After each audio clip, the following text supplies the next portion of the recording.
जी, अस्सलाम वालेकुम। आज के लेक्चर में हम कैट 7 पहले टेस्ट के डिस्कशन करेंगे, टेस्ट 2 की डिस्कशन। उसके बाद लेक्चर के अगले हिस्से में आप फ्रेश कंसेप्ट पढ़ रहे होंगे। टेस्ट 2 आपके पास होगा, नहीं है तो फिर इधर देखें। ये हाँ, साथ वाले के पास देख लें क्योंकि आपके पास तो नहीं होगा। ठीक ठीक, इधर ही देखें, इधर ही देखें, इधर ही देखें। आप लोगों के लिए हमने डिस्प्ले किया। नहीं नहीं, इससे ज़्यादा जूम नहीं होगा, वो निकल जाएगा फिर। ऑफ है, ऑफ है। इधर आगे आ जाएं आप। नहीं नज़र आ रहा तो आगे आ जाएं। नहीं, जिनको नहीं नज़र आ रहा वो भी इधर ही देखें। ओके, वालेकुम सलाम। जी, टेस्ट के डिस्कशन की तरफ चलते हैं। इंस्ट्रक्शन टू एग्जामिनीज, आप लोगों के लिए इंस्ट्रक्शन है। आंसर ऑल 7 क्वेश्चंस, ठीक है। Answer in black pen only, इसका मतलब है आपने सारे सवाल अटैम्प्ट करने हैं। ये सीए का पेपर है, बीए का नहीं है। यानी आपने 7 सवाल अगर दिए तो सारे 7 के 7 ही अटैम्प्ट करने हैं। 50 नंबर लेना है ना। Answer in black pen only, usually जो आप नहीं करते और आपका पेपर कैंसिल हो जाता है, फिर आप आते हो सर आपने हमारा पेपर कैंसिल कर दिया। जो करते हैं अच्छी बात है, जो नहीं करते ये प्रैक्टिस अपनाएं। देखें, आपको अच्छा नहीं लगेगा आपका टेस्ट, लेकिन हमें अच्छा लगता है जब आप ब्लैक से पेन से लिखते हो। ब्लू से लिखते हो हम कहते हैं कि नहीं यार, सीधा ही काटा मार देते हैं। नहीं अच्छा लगा तो मैं क्रॉस ही करूँगा, लेकिन वो नहीं कर सकते यूज़। नहीं, जेल पेन भी यूज़ नहीं कर सकते, सिर्फ ब्लैक पेन यूज़ करें। यार उसमें बड़ा टाइम लगता है, आप खोलो फिर बंद करो फिर दूसरा पेन खोलो, उसमें लगता है टाइम। नहीं, मार्कर भी ना करें तो ज़्यादा बेहतर है यार। सिर्फ इसके मार्क्स नहीं है।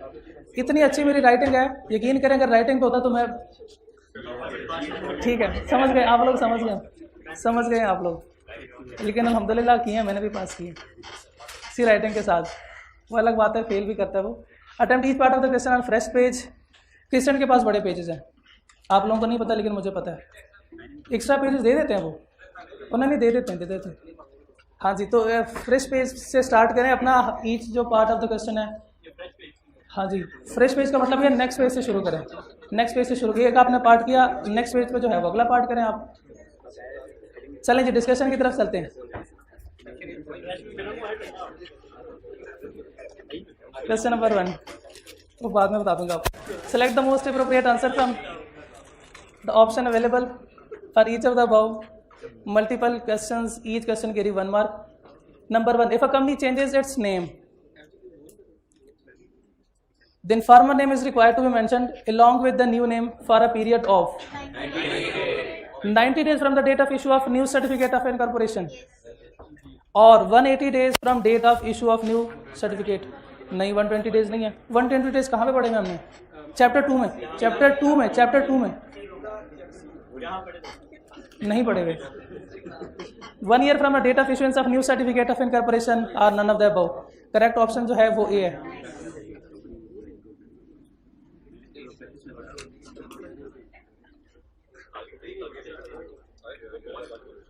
Number B, a company has been incorporated with the name in contravention of the relevant provisions of the Companies Act 2017.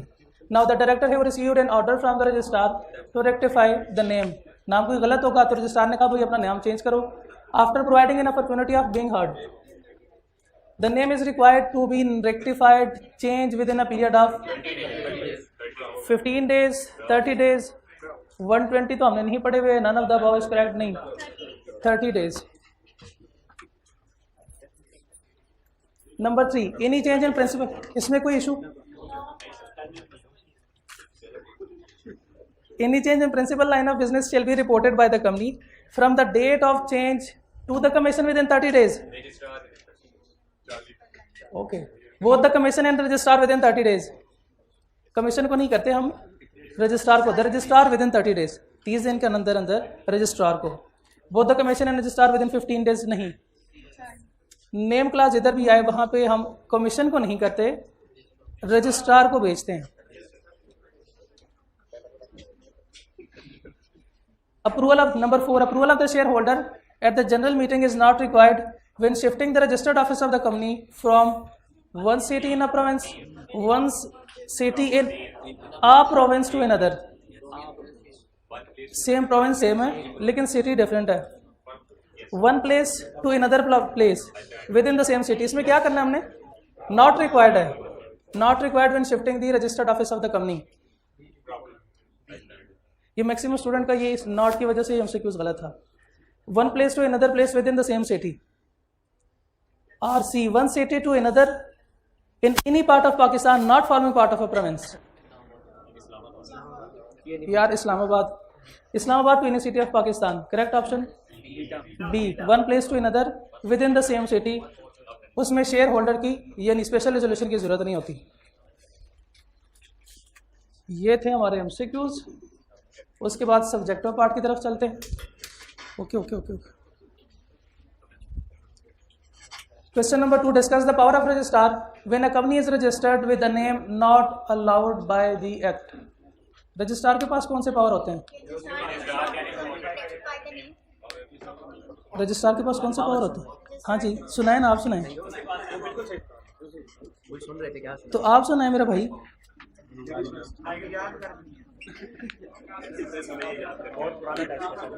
नहीं ठीक है, पुराना टेस्ट है, पुराना टेस्ट हमने याद नहीं रखना। कौन सा टेस्ट हुआ था कि दिया ही नहीं है? हाँ जी, आप बताएं। नहीं याद, आपसे नहीं पूछूंगा, आप बता दें, बता दो यार। तो जो बता रहे हैं उनकी तो सुन लेना यार जी। रजिस्ट्रार के पास कौन से पावर हैं? After providing opportunity of being heard within 15 days और within 30 days. Okay, within 30 days. और अगर वो रेक्टिफाई नहीं करती कंपनी तो फिर खुद से जो है वो एक एप्रोप्रिएट नेम सेलेक्ट करके new certificate of incorporation issue करेगा। ठीक है, क्लियर हो गया? कोई मसला मसाइल, कोई परेशानी? Shafiq and Rahat intend to establish a limited company, limited liability company in Lahore for the manufacture of edible oil under the provision of Companies Act 2017. Advise them with regard to the following factors to be considered while selecting the name of the company. ये तो हमने पढ़े नहीं हुए। किसके साथ match करना चाहिए, नहीं करना चाहिए? वो कौन से फैक्टर्स हैं? नेम को इनअप्रोप्रिएट नहीं होना चाहिए, डिसेप्टिव नहीं होना चाहिए, not closely resemble with the name of existing companies, और ऑफेंड रिलीजियस फीलिंग को जो ऑफेंड ना करते हो, ऐसा नाम होना चाहिए। Prohibited by commission. ठीक है। Part B, name which may require prior approval of the commission. वो कौन से नाम है जिसमें हमने पहले कमीशन से अप्रूवल लेनी पड़ेगी? Connection with the head of the state, connection with federal government, connection with foreign government, with foreign organisation कौन से होते हैं? IMF फॉर एग्जांपल, ये वो ऑर्गेनाइजेशन है। हाँ, तो एक नंबर पॉइंट के एक नंबर नहीं है, एक पॉइंट के लिए एक नंबर नहीं है, बस वो जो रिप्रोड्यूस करना है, जो बुक में लिखा हुआ है वही रिप्रोड्यूस करना है। हाँ जी, वही इतने ही फैक्टर लिखने हैं आपने। मुदारबा वाला भी पॉइंट था जी, एक और भी पॉइंट था आखिरी में, जो वो नहीं जो बुक में नहीं लिखा हुआ, जो सी लॉ में हर फैक्टर्स के नीचे लिखता है, जो कमीशन बना एनी अदर वाला point is may be appropriate. ठीक है। Question number 4,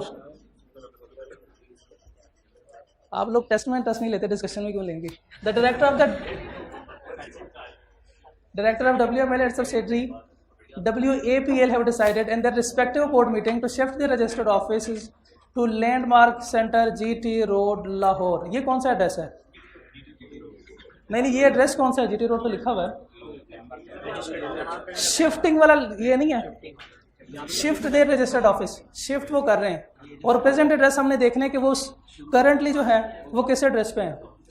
the present address of the registered office is WML 101 हाली रोड लाहौर। लाहौर से लाहौर जा रहे हैं, विद इन सेम सिटी है, province with in same province भी है जी। ठीक है, तो ये कौन सा केस है हमारा? पहला केस है, दूसरा, तीसरा? पहला केस है। उसमें क्या करना चाहिए हमें?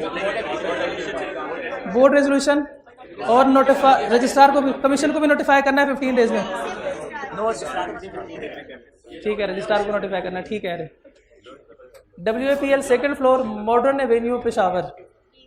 लाहौर से पेशावर है, वन प्रोविंस टू अनदर, और one city to another city भी है। तो ये कौन सा केस है? सेकंड केस है हमारा। सेकंड नहीं है, हाँ जी थर्ड केस है। इसमें क्या करना चाहिए फिर? प्रोसीजर्स हमने लिखने हैं, प्रोसीजर हमने लिखने हैं। इस केस में हम प्रोसीजर तो वो लिख लेते हैं कि सेम सिटी है, ये दो हमारे प्रोसीजर हैं। बोर्ड रेजोल्यूशन, बोर्ड रेजोल्यूशन किसने पहले बात की है? हैव डिसाइडेड देयर, डिसाइडेड का मतलब यही है कि रेजोल्यूशन पास हुई है। डिसाइड यही की है कि हम रजिस्टर्ड ऑफिस को शिफ्ट कर रहे हैं with in the same city, तो सिर्फ रजिस्ट्रार को नोटिफाई करना है। ये तीसरा केस है हमारा, ये वाला। इसमें वो बोर्ड रेजोल्यूशन भी पास करेंगे, उसके बाद स्पेशल रेजोल्यूशन भी पास होगी, कमीशन को नोटिफाई करेंगे, उसके बाद वो राइट्स भी देखेगा क्रेडिटर्स के और उनके जी, उसके बाद वो वही ऑर्डर देगा, वो उसको दे के, और विद इन 30 डेज क्या करेगा वो ये बताएं। 7 डेज की तो बात ठीक है, 7 डेज वाली बात तो होगी, 30 दिन वाली बात भी थी। वो उसने जो कॉपी किसने आई थी, ये सवाल समझ नहीं आया? लाहौर और इंडिया, इंडिया में भी लाहौर है, हमें नहीं पता, सवाल वाले को भी नहीं पता। ठीक है ठीक है ठीक है, इनको इग्नोर करें जो ज़्यादा बातें करते हैं।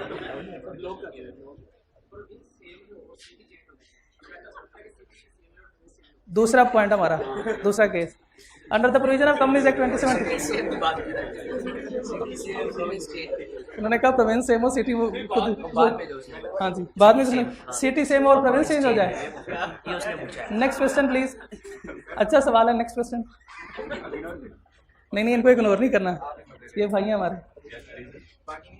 अंडर द प्रोविजन, वो प्यारे भाई हैं दूसरे। Under the provision of companies act,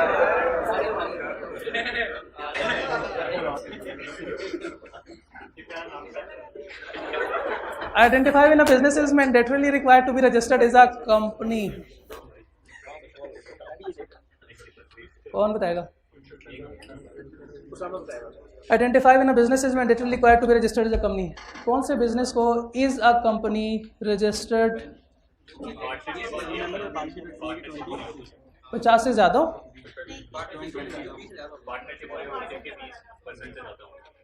और उनका प्रॉफिट, उनका मोटिव प्रॉफिट अर्न करना हो, प्रॉफिट अर्न को exactly gain. List down in 3 exception of above A. इसके कोई 3 एक्सेप्शन हमने पढ़ी हुई है। पार्टनरशिप, लॉयर, हाँ जी लॉयर, प्रोफेशनल फर्म्स, ठीक हो गया। क्वेश्चन नंबर 6, ये सवाल आ गया समझ सारों को? कोई मसला? जो बोल रहे हैं पीछे ये SL company limited by guarantee having a share capital has been incurring, हाँ पढ़ा हुआ हमने ये term, has been incurring losses for the last 3 years।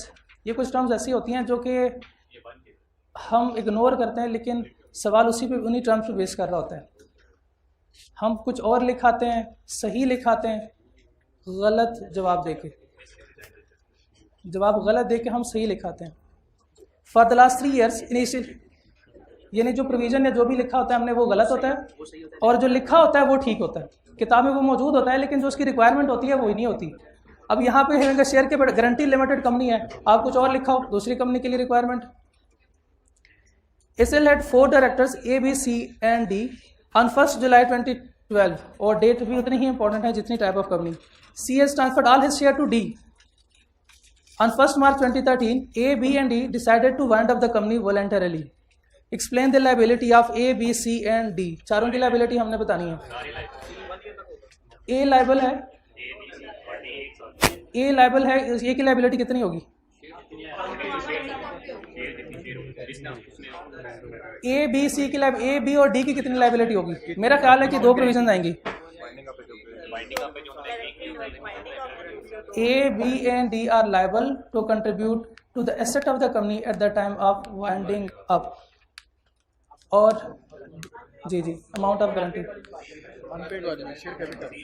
सी भी लाइबल है, कितने अमाउंट के लिए वो लाइबल है? With in 1 year after he decided to be cease to be a member, decided to cease to be a member of the company after one year of winding up of company। तो इसके लिए सी भी liable है। ये सवाल clear हो गया? आखिरी सवाल हमारा, state whether the following statement are true और false. Every limited company has to write private with its name. कौन सी कंपनी ने ये अपना नाम प्राइवेट लिखना है उसके साथ? ये स्टेटमेंट ट्रू है फॉल्स है?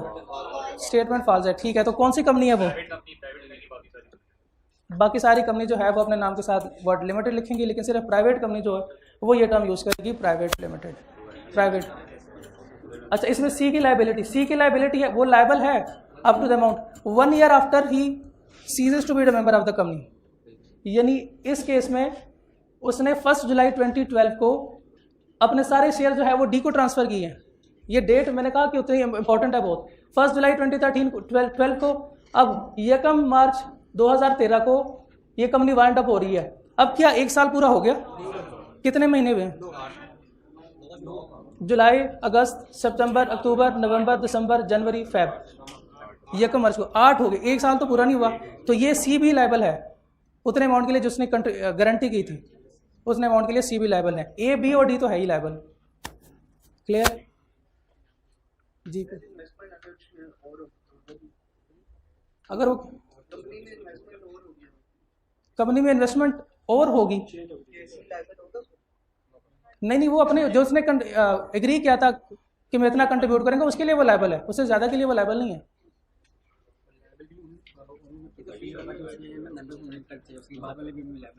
हाँ जी, उसके बाद वाले की लाइबल नहीं। और कोई सवाल?